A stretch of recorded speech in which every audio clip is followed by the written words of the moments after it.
Hey guys, আসসালামু আলাইকুম। আমার চ্যানেল লিজা ড্রিমসের নতুন একটি ভিডিও আপনাদেরকে দেখার জন্য আমন্ত্রণ জানাচ্ছি। আজকে আমি আপনাদেরকে তৈরি করে দেখাবো খুবই অল্প সময়ে এবং অল্প কিছু উপকরণে কিভাবে বাসায় ভেজিটেবল পাস্তা সালাদ তৈরি করা যায়। ভেজিটেবল পাস্তা সালাদ তৈরি করার প্রসেসটা খুবই সহজ। এখন আমি চলে যাচ্ছি মূল রেসিপিতে।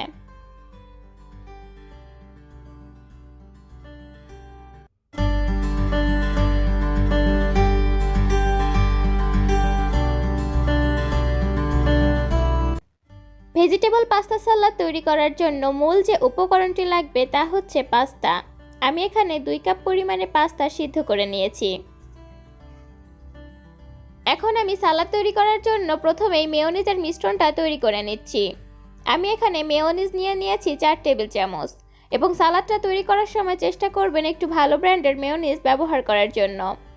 চিনি দিয়ে দিচ্ছি 2 টেবিল চামচ পরিমাণে। মেয়োনিজের টেস্ট অনুযায়ী এখানে লবণ ব্যবহার করতে হবে, তবে আমার কাছে মনে হয়েছে আমি লবণটা এখন বাদ দিলেও সমস্যা হবে না, তাই লবণ এখানে আমি ব্যবহার করছি না। কালো গোলমরিচ গুঁড়ো দিয়ে দিয়েছি 1 টেবিল চামচ পরিমাণে। এখানে কালো গোলমরিচের পরিবর্তে সাদা গোলমরিচ গুঁড়ো ব্যবহার করা যাবে এবং গোলমরিচ গুঁড়োটা একটু ফ্রেশ ব্যবহার করার চেষ্টা করবেন। এখন সালাদ তৈরি করার জন্য আগে থেকে সিদ্ধ করে নেওয়া পাস্তাগুলো একটা মিক্সিং বোলে নিয়েছি এবং পাস্তার মধ্যে আমি মেয়োনিজের যে মিশ্রণটা তৈরি করেছিলাম সেটা দিয়ে দিচ্ছি প্রথমে। পাস্তাগুলো সিদ্ধ করে নেওয়ার সময় আমি এখানে পরিমাণ মতো লবণ দিয়ে দিয়েছিলাম এবং সামান্য একটু তেল দিয়ে দিয়েছি।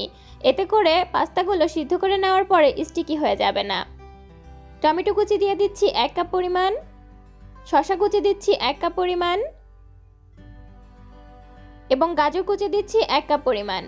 গাজরগুলোকে আমি হালকা একটু সিদ্ধ করে নিয়েছি, তবে এটা একেবারেই অপশনাল। যদি কেউ গাজরটা কাঁচা খেতে চান তাহলে সিদ্ধ না করলেও চলবে। ধনিয়া পাতা কুচি দিচ্ছি 1/2 কাপ পরিমাণ।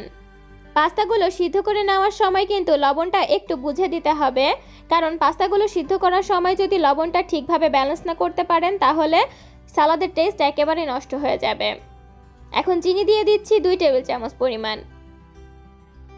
লবণের স্বাদটাকে ব্যালেন্স করার জন্য আমি পাস্তাগুলো সিদ্ধ করার সময় পরিমাণ মতো লবণ দিয়ে দিয়েছি, এই কারণে এখন আর আমি এক্সট্রা লবণ ব্যবহার করছি না। সবগুলো উপকরণ আমার দিয়ে দেওয়া কমপ্লিট হয়ে গিয়েছে। এখন এই সালাদটাকে খুব সুন্দর করে মিক্স করে নিতে হবে। ভেজিটেবল পাস্তা সালাদ তৈরি করা কিন্তু একেবারে ঝামেলামুক্ত এবং খুব অল্প সময়ে হাতের কাছে থাকা কিছু উপকরণেই তৈরি করা যায়। আপনারা চাইলে ভেজিটেবল পাস্তা সালাদের মধ্যে যদি চিকেন ব্যবহার করতে চান তাহলে কিন্তু চিকেন পাস্তা সালাদ হয়ে যাবে সেটা। আর এই ভেজিটেবল পাস্তা সালাদ কিন্তু আমাদের স্বাস্থ্যের জন্য অনেক হেলদি, তাই হেলদি এই সালাদটা আপনারা চাইলে যে কোনো সময় বাসায় তৈরি করে খেতে পারেন। এবং এই সালাদের মধ্যে সালাদ হিসেবে খাওয়া যায় এই ধরনের যে কোনো সবজি আপনারা ব্যবহার করতে পারেন। আমি এখানে যে সবজি ব্যবহার করেছি এগুলোই যে ব্যবহার করতে হবে এর কোনো মানে নেই। এর বাইরেও আপনারা অন্যান্য আরও বিভিন্ন ধরনের সবজি এই সালাদের মধ্যে ব্যবহার করতে পারবেন। সবগুলো উপকরণ খুব ভালোভাবে মিক্স করে নিয়ে এখন আমি সালাদটা পরিবেশন করে নিয়েছি। ভিটামিন এবং প্রোটিনে ভরপুর এই সালাদটি আপনারা একবারের জন্য হলেও বাসায় ট্রাই করবেন। আশা করছি আপনাদের কাছে অনেক ভালো লাগবে। তো আমার চ্যানেলের ভিডিওগুলো যদি আপনাদের কাছে ভালো লেগে থাকে তাহলে আমার চ্যানেলটিকে সাবস্ক্রাইব করে আমার চ্যানেলের সাথেই থাকবেন। সেই সাথে লিজা ড্রিমস নামের আমার যে ফেসবুক পেজটি রয়েছে সেখানেও ফলো করবেন। আমার চ্যানেলের অন্যান্য ভিডিওর লিঙ্ক কিন্তু ডেসক্রিপশন বক্সে অলরেডি দেওয়া আছে।